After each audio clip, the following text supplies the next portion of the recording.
Por quase 50 anos, o sótão de Graceland, a casa de Elvis Presley, permaneceu trancado. Era um espaço empoeirado e esquecido, no qual nem mesmo seus familiares mais próximos colocavam os pés. Mas quando finalmente o abriram, o que encontraram não foram apenas fotos antigas ou macacões brilhantes. Alguém tinha vivido lá em cima. As emoções que isso despertou foram tão pessoais, tão profundas, que quase assustavam. Quem esteve escondido no sótão de Elvis? Por quase meio século, o sótão de Graceland permaneceu inacessível, lacrado, esquecido, enquanto turistas percorriam os corredores da mansão de Elvis Presley, encantados com os vitrais coloridos, os móveis exuberantes e o lendário Jungle Room. Havia um espaço que ninguém, absolutamente ninguém, podia ver. Nem mesmo Lisa Marie Presley, filha única do rei do rock, se aventurava ali com frequência. O motivo? Ninguém sabia ao certo. Mas havia boatos. E os boatos em Graceland têm o peso de maldição. Quando finalmente o sótão foi aberto, discretamente, longe das câmaras e longe da imprensa, o que encontraram foi um espaço estranho, desconcertante. O ar ali dentro era denso. Não apenas pelo pó acumulado, mas por algo mais, algo emocionalmente carregado. Caixas empilhadas, roupas antigas, cartas de fãs, fotografias nunca vistas, fragmentos do passado, mas também vestígios de presença recente. Uma cama desarrumada, roupas que não pareciam dos anos 70, um abajur aceso. Sim, aceso, como se alguém tivesse estado ali na noite anterior. E mais estranho ainda, alimentos perecíveis já em decomposição. Quem, em pleno século XXI, estaria vivendo, escondido, no sótão de Graceland? Os antigos funcionários da mansão sempre comentavam entre sussurros: tem alguém lá em cima. Sons inexplicáveis. Passos lentos durante a madrugada. O ranger da madeira. Luzes que se acendiam e apagavam. Mas cada vez que alguém subia, o sótão parecia vazio. Alguns diziam que era apenas a memória de Elvis. Outros falavam de Lisa Marie. Havia até quem acreditasse que um sósia envelhecido havia se escondido ali por décadas. Um homem que todos julgavam morto, mas que nunca quis abandonar sua casa. Teorias bizarras surgiram. Um parente secreto de Elvis? Um funcionário fiel que enlouqueceu e nunca saiu? O próprio Elvis vive? Mas a verdade era ainda mais perturbadora. No fundo de uma das caixas, encontraram cartas. Cartas escritas à mão, com a caligrafia trêmula e angustiada. Eram dirigidas a papai, meu rei. Eram confissões de dor, de abandono, de saudade. Assinadas por Benjamin Keough, neto de Elvis, filho de Lisa Marie, morto em 2020 por suicídio. Acontece que Benjamin adorava Graceland. Tinha uma obsessão por seu avô. Imitava sua voz, seus trejeitos. E, durante os períodos mais sombrios da vida, Benjamin teria vivido ali, em silêncio, no sótão da mansão, longe dos olhos do mundo, tentando se conectar com algo que lhe desse sentido. Não havia câmaras de segurança na parte superior da casa. O que se sabe, agora, é que ele ficou ali por semanas, talvez meses, escrevendo, vestindo roupas antigas, dormindo em uma cama sob o retrato de Elvis. Graceland é hoje um museu, um lugar onde o tempo parou, mas o sótão continua fechado. Mesmo depois da descoberta, foi trancado novamente. Alguns dizem que por respeito, outros dizem que por medo. Afinal, quem entra ali, sai diferente. E agora, o sótão de Elvis não é mais só um cômodo esquecido. É um símbolo, um túmulo emocional, um espaço onde passado, fantasia e dor se misturam. A pergunta que ainda ecoa é: será que realmente encontraram tudo o que havia lá? Depois da descoberta de objetos pessoais de Benjamin Keough, a equipe responsável pela preservação de Graceland decidiu fazer um inventário mais completo que havia lá. Durante semanas, apenas 2 pessoas tinham permissão para entrar: uma historiadora da família Presley e um arquivista particular. E o que eles encontraram foi além de qualquer explicação lógica. No canto mais escuro do sótão, escondida atrás de uma estante antiga, havia uma pequena porta-madeira, sem fechadura, quase invisível sob o papel de parede desbotado. Nenhum dos mapas originais da mansão registrava esse cômodo. Ao forçar a porta, a madeira cedeu com um estalo seco, e o ar que saiu dali tinha um cheiro inconfundível. Tempo parado. Dentro, encontraram uma sala secreta. Um santuário. O espaço era pequeno, mas meticulosamente arrumado. Nas paredes, posters antigos de filmes que Elvis estrelou. Em um canto, um gravador antigo ainda funcionando. E sob uma escrivaninha, um diário. Não um diário qualquer. Era um caderno de capa de cor preta, com as iniciais AP gravadas em ouro. Elvis Aaron Presley. O conteúdo das páginas, no entanto, chocou a todos. Nas anotações, Elvis falava de forma crua e sincera. Contava como sentia que estava se dissolvendo dentro da própria lenda. Como o peso de ser o rei era insuportável. Como a fama havia se tornado uma prisão. Em um trecho, escreveu: "Todo mundo diz que eu sou amado, mas ninguém ouve quando eu grito por dentro." Em outro, "Eles acham que sou imortal, mas eu sou feito de carne, vício e silêncio. Se eu sumir, talvez me ouçam." Essas palavras reacenderam uma antiga teoria. E se Elvis não morreu realmente em 1977? Os investigadores começaram a cruzar informações. Datas, marcas de objetos, caligrafia. E quanto mais cavavam, mais estranho ficava. Havia roupas usadas no pós-77, prescrições médicas de anos seguintes, e até fotografias reveladas após sua morte, em que um homem, muito parecido com Elvis, aparecia ao fundo, sempre distante, sempre à sombra. E então surgiu a pergunta mais temida. Elvis teria vivido escondido no próprio sótão de Graceland por um tempo? Vários antigos trabalhadores da mansão, quando entrevistados sob anonimato, admitiram havia uma área da casa onde não se podia ir por ordens diretas da família. Alguns dizem que escutavam gravações sendo tocadas em volume baixo vindas de cima. Outros juram ter visto uma silhueta na janela do sótão décadas depois da morte do astro. Um dos seguranças mais antigos contou: "Certa noite, vi uma figura vestida de branco subir a escada. Pensei que fosse um intruso, mas quando cheguei lá em cima, não havia nada. Nada além de cheiro de cigarro e o som de alguém cantarolando um Sinead Melody. Mesmo com tantos indícios, a sala secreta foi lacrada. Por ordem da família, nenhum item pode ser retirado de lá.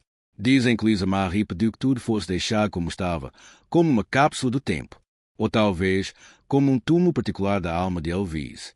Hoje, quem visita Graceland não faz ideia do que há no andar superior. O tour oficial para nos salões, na cozinha, na sala de troféus. Mas o sótão continua fora do mapa. Talvez nunca saberemos o que realmente aconteceu nos últimos dias de Elvis Presley. Talvez o rei tenha morrido, como dizem os livros. Ou talvez tenha decidido sumir para, finalmente, viver. Mas uma coisa é certa: algumas lendas não morrem. Apenas sobem as escadas, fecham uma porta atrás de si e continuam cantando para ninguém além de si mesmas.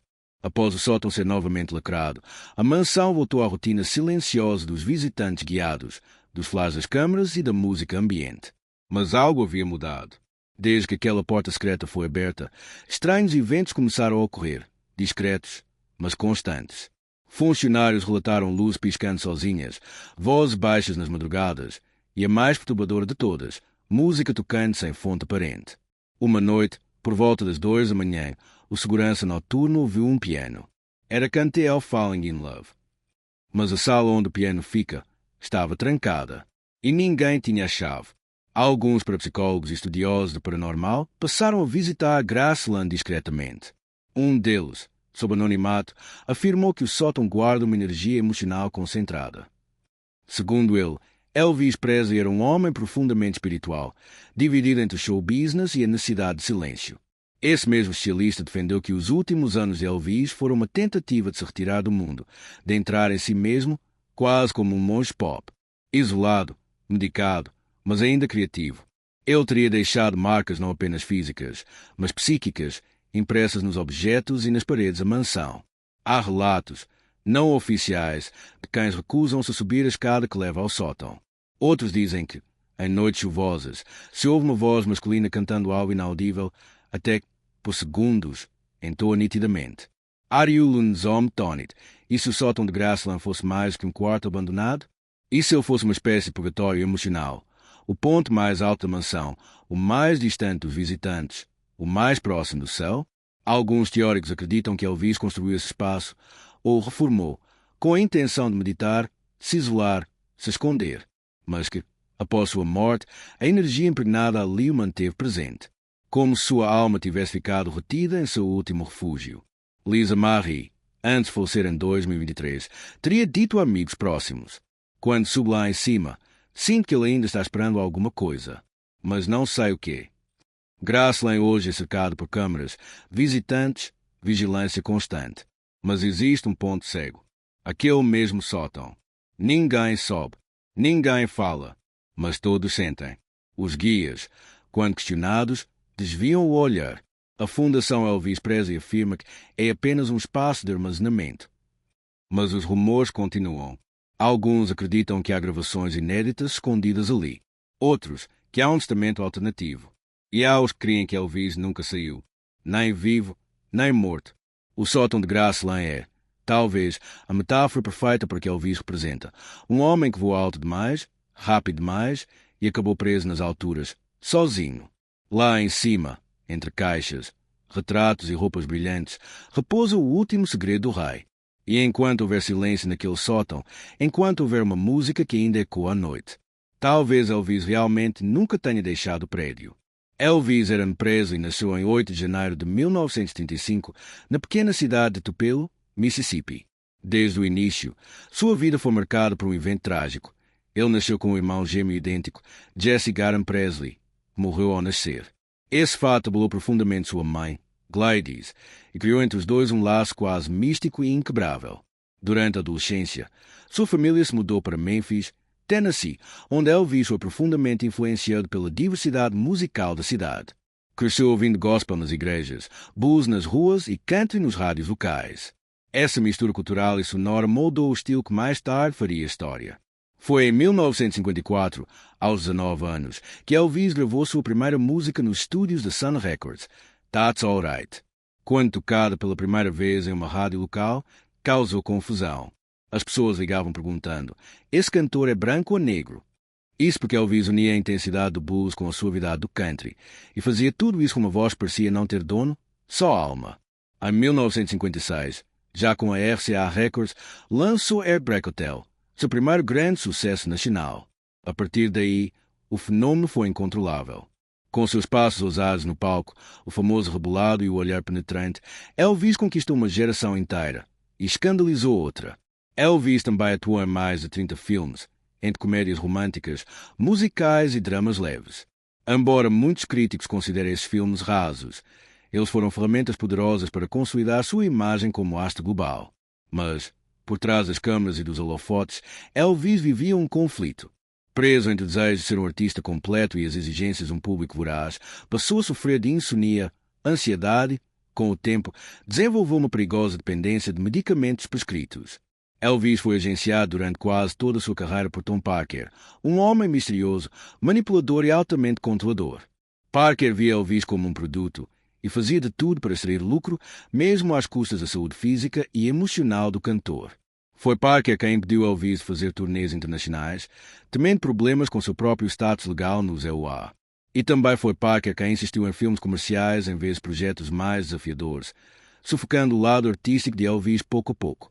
Em 16 de agosto de 1977, aos 42 anos, Elvis Presley foi encontrado morto em seu banheiro em Graceland, sua mansão em Memphis. A causa oficial foi um ataque cardíaco, agravado por anos de abuso de medicamentos. O funeral atraiu multidões. Pessoas desmaiaram. Fãs viajaram do mundo inteiro para deixar flores, lágrimas e gratidão diante de sua casa. Mas, como todo mito, Elvis não desapareceu com sua morte. Começaram os boatos. Ele teria forjado a própria morte, estaria vivendo no Havaí ou mesmo disfarçado em alguma cidade do interior. Outros dizem que ele voltará quando a música precisar dele novamente. Hoje, Elvis não é apenas lembrado. Ele é estudado, copiado, reverenciado. Sua voz segue viva, sua imagem vende, e seu impacto pode ser visto a artistas que nem eram nascidos quando ele partiu. Mais do que um cantor, Elvis foi uma força cultural. Um jovem branco quebrou as barreiras raciais da música. Um ícone sexual antes da liberação sexual. Um homem dividido entre a fama e a espiritualidade. Um símbolo do excesso e da fragilidade. Ele era o rei, e talvez ainda seja. Durante quase 50 anos, o sótão de Graceland permaneceu trancado. Esquecido, empoeirado, praticamente apagado da memória dos visitantes.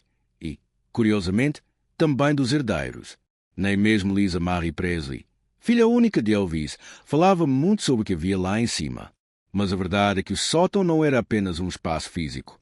Era uma espécie de cápsula do tempo, um lugar congelado desde os anos 70. Um espaço onde o tempo parou exatamente no dia 16 de agosto de 1977, quando Elvis foi encontrado morto no banheiro de sua suíte. E quando finalmente decidiram abri-lo, o que encontraram foi mais do que objetos pessoais. Encontraram memórias. Fragmentos de um homem que o mundo conhecia como mito, mas que, ali, era apenas Elvis, o filho, o pai, o homem que nunca mais saiu de casa. A teoria mais aceita é que Elvis usava o sótão para compor e isolar-se. Lá, ele gravava fitas onde falava sobre Deus, sobre o medo da morte e sobre o fardo de ser o rei. Algumas dessas fitas nunca foram divulgadas. Outras, desaparecidas. Mas há quem diga que Lisa Marie, ainda criança, chegou a brincar no sótão nos meses após a morte do pai. E que lá, dizia conversar com ele, como se ele nunca tivesse partido.